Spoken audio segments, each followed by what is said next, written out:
Hey, everybody, welcome back to Lettermen Row. I am Austin Ward. That is Spencer Holbrook. And once again, Ohio State, as it waits for its Big Ten fate and the chance of a senior season this year, has found out that there is another opt-out coming its way. This one will not be a surprise at all to the Ohio State coaching staff. Shaun Wade, potential first-round draft pick at cornerback, has made his decision public on Monday morning. He originally, Spencer, planned to do this over the weekend. I think the decision had been made. This one is not necessarily reflective of not voting for the Big Ten on Sunday.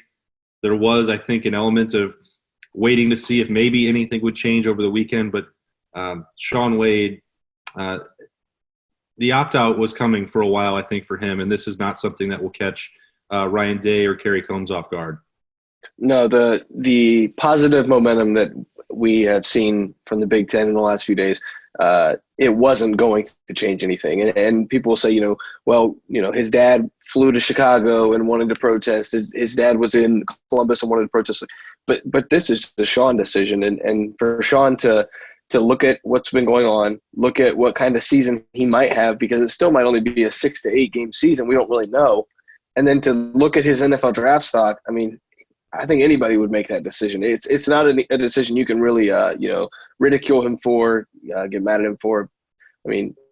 Fans are fans, but I don't think this is something that we can really, discount Shaun for. Yeah, I understand why there's frustration or questions about it, even all the way up to the coaching staff, if you want to take it from that direction. I know that they understand why Shaun Wade is doing this, but the question has come up with the timing, with Wyatt Davis on Friday and Shaun Wade now. Hey, the Big Ten's going to decide something. Either it was going to be Sunday or Monday, or maybe it'll even be Tuesday. We'll see. But why not wait and see? Why not see what kind of season it is? And I think that there's just part of it where there's going to be disruptions to whatever season that happens. We've talked about that before. The pandemic is still ongoing, even if now this good faith effort is going to be made to play a season and try and get the Buckeyes and the Big Ten into the college football playoff. By squeezing everything in by December 19th.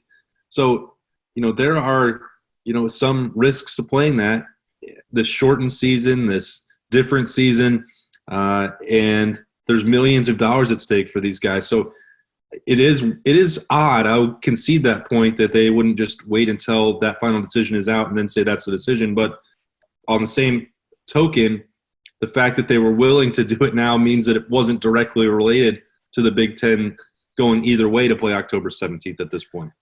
Yeah, and I think this is just another consequence of the Big Ten just messing everything up, right? The Big Ten messed everything up so terribly that even now, when they're starting to correct their mistakes, there are still guys who are like, you know what? I've seen what's been going on. I see what might happen. There's games that are unfolding. There's games that are being postponed. You don't know what kind of season you're going to have. This is just another consequence. The Big Ten made its bed, and now it's laying in it, and it's just what happened. We expected a couple of these. I didn't expect a couple of them now that there's positive momentum. But regardless, Ohio State has plenty of NFL talent on its roster. A couple of these guys, we're going to look at the situation and say, "No, I'm good." Yeah, and I've been asked a number of times, as have you, but could Wyatt Davis and Shaun Wade come back if the decision comes down for October 17th? I believe that they could if they didn't take money from an agent. I had that clarified to me over the weekend that there was still, holding out hope for Wyatt Davis, that maybe when he saw what happened with the schedule that he could come back.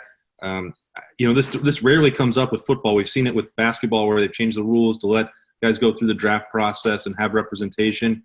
So I suppose if they don't take money from an agent and if they pay back anything that they do, then maybe that door would be open.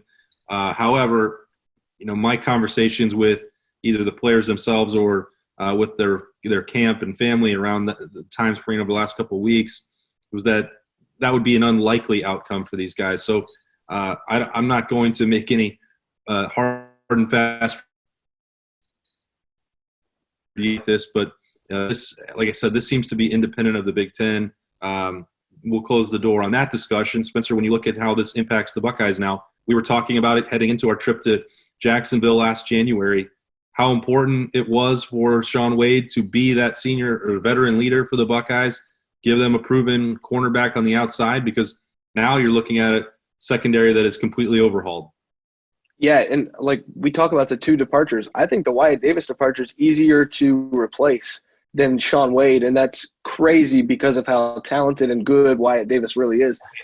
But Shaun Wade, like when you have an entire cast in your secondary that has to be replaced, and you have one linchpin that can really hold it down, and one side of the field is locked down most of the time, it makes everybody's job on that defense a lot easier. And now you're replacing a lot of your pass rush. You keep your linebackers, but now you've got to replace all the secondary. You haven't had spring practice. You haven't had fall. You've had a little bit of a pseudo fall camp through the last month.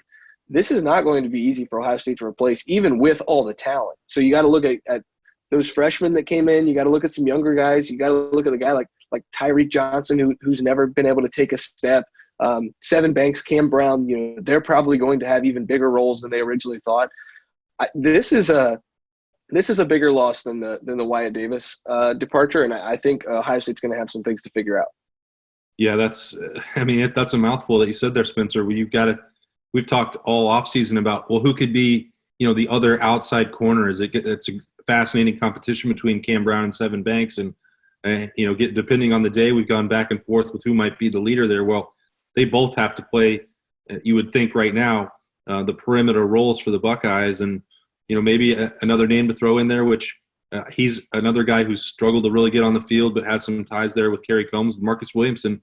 Maybe he becomes that guy in the slot and somebody that can help the Buckeyes a lot. What really pushed Shaun Wade over the top was his positional versatility. He wanted to play that lockdown, show he could do that this year, but he still always had the ability, if the Buckeyes needed to float, go back and play inside.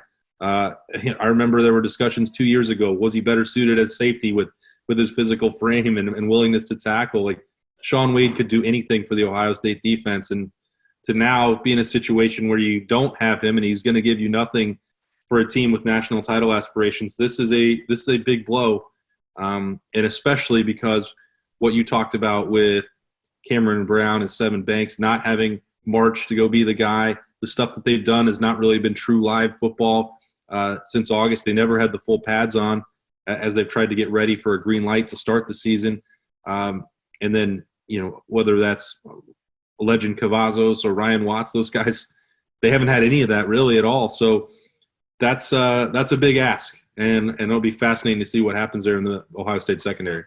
Well, lucky for them, we've talked about this before. I think you and Berman and I talked. The Big Ten is not loaded with top talent at quarterback. So if Ohio State can get into the conversation for the college football playoff, they might not have to worry about the secondary too much until they get there. But Right. But the problem is just getting there, and there's talent.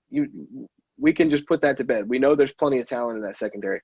It's just unproven. And so I think it's time. But if there's anybody to put blind faith in, it's Kerry Combs. He's a guy you can kind of rely on to have some guys ready. He's done this before. We've seen that in a previous life for Kerry Combs at Ohio State. This was certainly not what he envisioned. He wanted that chance to finish up the development of Shaun Wade, help bring along those younger guys. That will no longer happen for Ohio State. Shaun Wade has declared for the NFL draft. We're breaking that down and everything else that's going. The news is coming fast and furious for the Buckeyes in the Big Ten right now. Lettermen Row's got you covered as much as we possibly can with every angle. He's Spencer Holbrook. I'm Austin Ward. Keep it locked with us at lettermenrow.com.